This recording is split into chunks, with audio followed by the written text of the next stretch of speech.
Blois qui rêve secrètement de rattraper Agen. Le calendrier est plutôt favorable pour eux. Oui, mais voilà, ils sont dans une très mauvaise série. Ils n'ont plus remporté le moindre match depuis décembre. Du coup, la motivation de Mike Tadjer avant le match, elle ne laisse aucune ambiguïté. Ils viennent pour faire un coup, mettre fin à cette série de 7 défaites de suite. Mais l'entame ne se passe pas tout à fait comme ils le rêvent, comme ils l'auraient souhaité.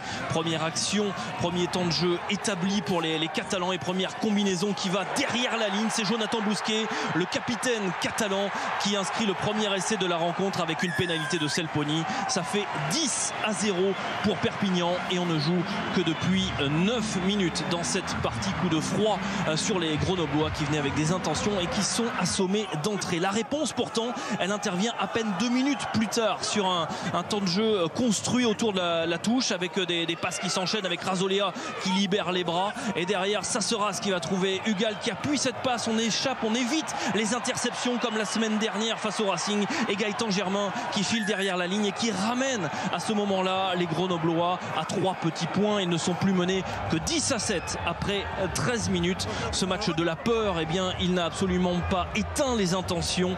Un match avec de l'enjeu et avec du jeu dans ce premier quart d'heure.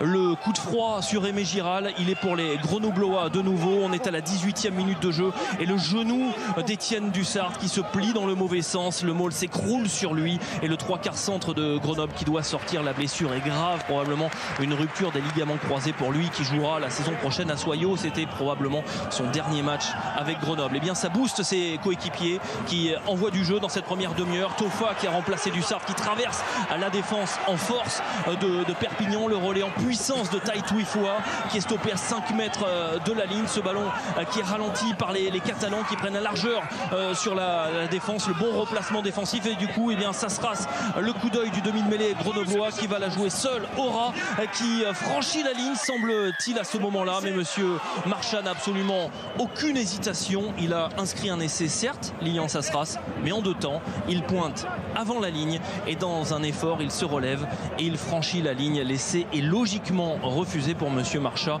qui n'avait absolument aucune hésitation et qui ne s'est absolument pas trompé sur cette décision. Toujours est-il qu'il y a quand même une pénalité pour les Grenoblois qui est sans difficulté pour Gaëtan Germain. 13-10, Grenoble passe devant juste avant la demi-heure de jeu. Grenoble qui est dans son plan de jeu, dans son plan de marche. En face, il y a des intentions, il y a des beaux gestes aussi à l'image de ce cadrage débordement du talonneur Leiatoa, non pas sur son vis-à-vis, mais sur l'ailier Vicinha, s'il vous plaît. Un talonneur qui dépose un ailier, c'est assez rare pour le souligner.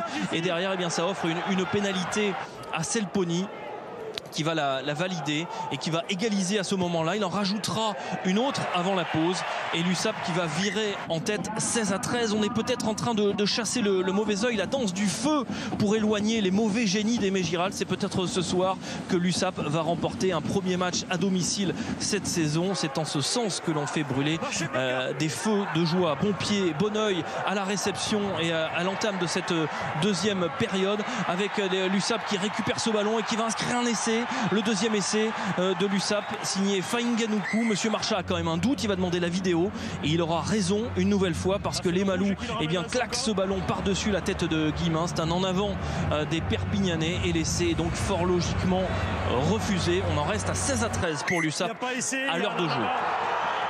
Derrière, il y a une mêlée avec introduction Grenoble pour sortir tranquillement de ces 22 mètres. Oui mais voilà, le pilier s'écroule et pénalité pour l'USAP. Et regardez bien le chronomètre qui défile et Enzo Selponi qui a un peu trop pris son temps. Écoutez monsieur Marchand. 3 secondes. Et le chronomètre qui défile et la pénalité qui est tapée au niveau du 0.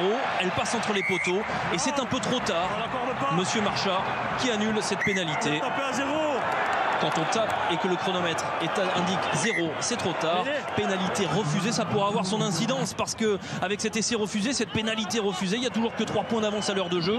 Et Patrick Arletal se dit que peut-être l'USAP va flancher comme d'habitude au niveau de l'heure de jeu. D'autant que les Grenoblois, ils sont galvanisés par ce coup du sort sur la tête des Catalans, à l'image d'un Bastien Guillemin qui traverse la défense. Il a un 2 contre 1 sous les poteaux à jouer. Peut-être la passe un peu trop tôt pour son troisième ligne en slip. Puis le relais de Fourcade qui est stoppé à 5 mètres de la ligne. L'action ne donnera rien si ce n'est l'occasion d'égaliser avec la pénalité de Gaëtan Germain. Elle est dans ses cordes. Gaëtan Germain, le buteur si réaliste qui manque la pénalité du match nul. Ça aurait pu faire 19 partout, ça fait toujours 19-16 et on est à l'heure de jeu et ça d'un seul coup effet des vases communicants, eh bien ça relance les Catalans dans cette fin de match.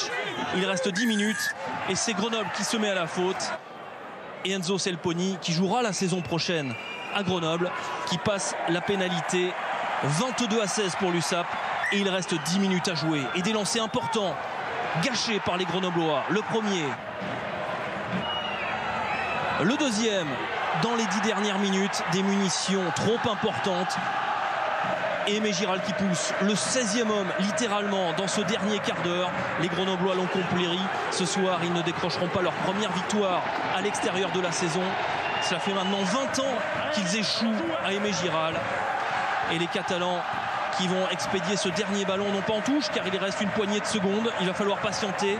David Mellé qui jouait la saison dernière à Grenoble, qui patiente et qui va taper en touche. L'USAP débloque enfin son compteur à Aimé Giral, c'est peut-être une victoire pour l'honneur, mais c'est la première de la saison à domicile et cela, ça a mis du feu dans les cœurs du côté d'Aimé Giral. Les Catalans ce soir sont fiers, ils ont enfin débloqué leur compteur. Oui, leur compteur à domicile, Nicolas, c'est la stat, la première